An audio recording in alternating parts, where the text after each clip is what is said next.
Therapy শুরু করেছেন, কিন্তু এটা কি যথেষ্ট? আপনি কি আপনার বাচ্চার জন্য থেরাপি শুরু করেছেন? তাহলে একটা প্রশ্ন করি। আপনি কি ভেবেছেন? এটাই কি যথেষ্ট? কারণ বেশিরভাগ প্যারেন্ট এখানেই ভুল করেন। শুরুতে কি হয়? ডায়াগনোসিস বা কনসার্ন সেটা আসে। আপনার দেখে মনে হচ্ছে কোথাও সমস্যা এবং আপনি বোঝার চেষ্টা করছেন কোথায় কি। আপনি একটা ডায়াগনোসিস পাচ্ছেন ইত্যাদি। এবং আপনি দ্রুত অ্যাকশন নেন, থেরাপি শুরু করেন। তারপর একটা রিলিফ আসে। আমরা কিছু করছি। কিন্তু এখানে আপনার একটু ভুল ভাঙাতে চাই। থেরাপি শুরু করেছি আর প্রবলেম সলভ করছি, দুটো এক নয়।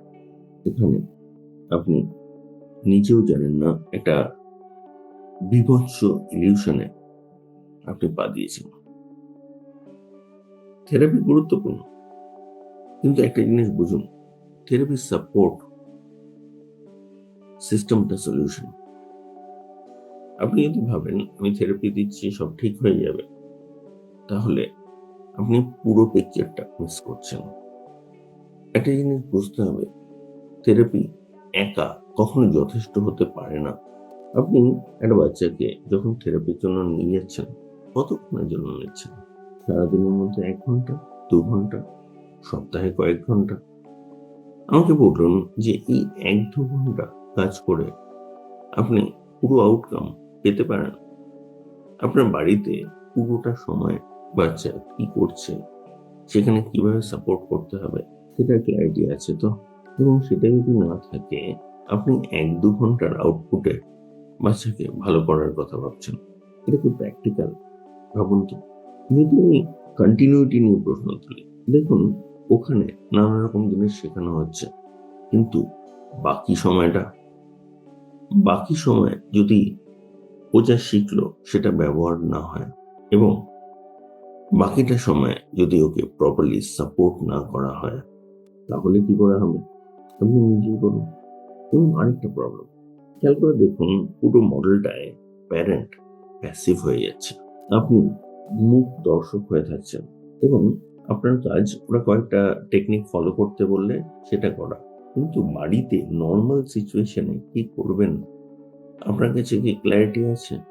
এবং সেই সময়ে পুরোটা সময় বাচ্চা কিভাবে শিখছে, ওর কোথায় আটকাচ্ছে, ওখানে কোথায় সাপোর্ট দিতে হবে, আপনার কাছে কি ক্ল্যারিটি আছে?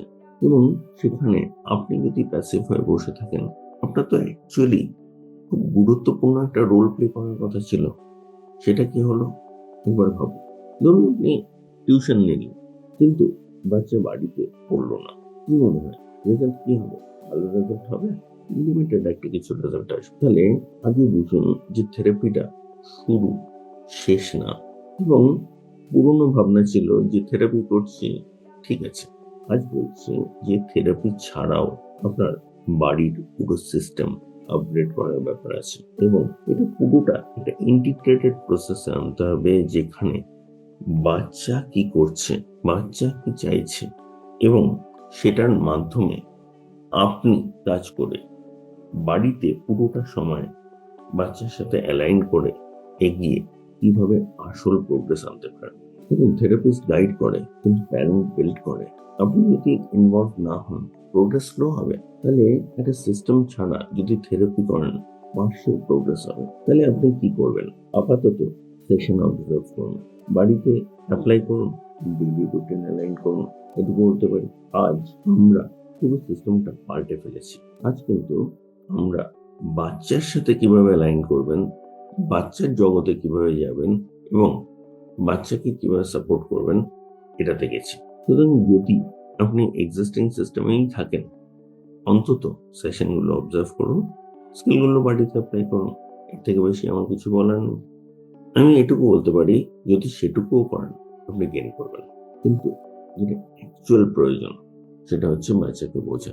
এই ভিডিওতে সেটা নিয়ে কথা বলিনি এবং সেটা কিভাবে করবেন যদি জানতে চান, বুঝতে চান, নিচে ডেসক্রিপশনে দেওয়া যে লিঙ্কটা ভালো করে দেখুন, পুরো ভিডিওটা লম্বা ভিডিও, এবং তারপরে আমাদের সাথে যোগাযোগ করুন।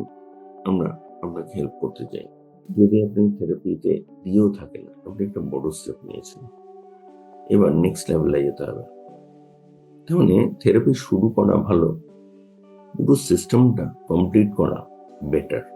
যদি আপনি জানতে চান যে এই থেরাপির বাইরেও কিভাবে সিস্টেম বিল্ড করবেন, কিভাবে আপনার ইনভলভমেন্ট বাড়াবেন এবং কিভাবে আপনার সন্তানের কোথায় প্রয়োজন, কি প্রয়োজন বুঝবেন, তাকে সাপোর্ট করবেন, ডেসক্রিপশনে দেওয়া সেশনটা দেখুন এবং আমাদের নাম্বার দেওয়া রইল, যোগাযোগ করুন। আমরা আছি আপনার পাশে, যোগাযোগ করুন, আমরা অবশ্যই আপনাকে সাহায্য করবো। আজকের জন্য এটুকু, আবার কথা হবে।